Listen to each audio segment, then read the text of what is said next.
gasoline engines. In theory, they can be more powerful than regular internal combustion engines, as they can generate up to 3 times more megajoules of energy compared to gasoline engines. They're also much safer than all the other engine types, as no highly combustible fuels cause them to be stored inside the car. So there's no need to worry about the car going up in flames, or even exploding like fireworks or going off. They are also very easy to produce, as their relatively simple mechanical designs are just a tad more complicated than regular gasoline engines. They're much simpler and cheaper to produce than EVs and FCEVs, and due to their nature, they would be a perfect option for motorizing countries that are well developed and are not rich with oil. In fact, for this reason, rocket scientists decided to convert his Peugeot 405 to run on water and actually succeeded at doing so. The scientist Aladdin Qassemi managed to produce a fully functional conversion for his old car, turning it into a true technological marvel. Imagine what Toyota could do with it.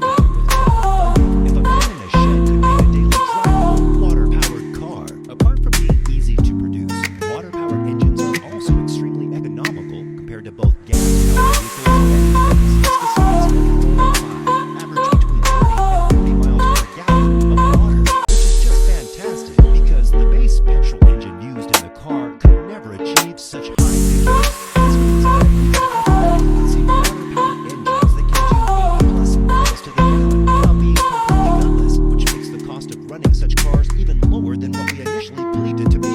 However, since there were no mainstream engine types, since there were no manufacturers that are actively working on this engine type, we got to ask ourselves, are water engines the future? Well, hypothetically, yes. Water engines might just be the future of vehicles.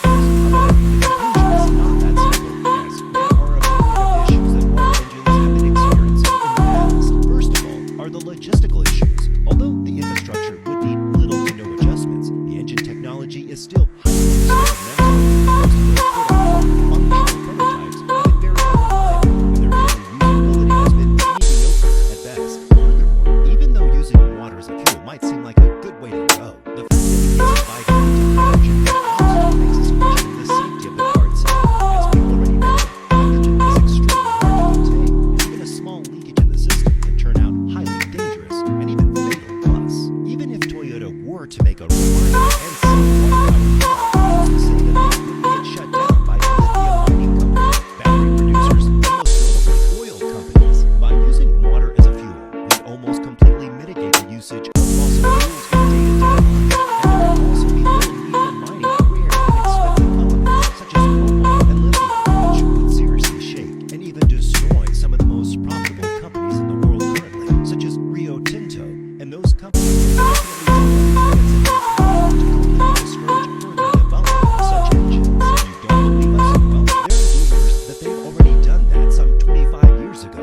with the first ever officially fully functioning water-powered car. The inventor called Stanley Allen Meyer was, according to him and his brother, in constant danger. He was receiving constant threats from people that were most likely representatives of oil companies that could have been jeopardized by the popularization of water engines. This leading often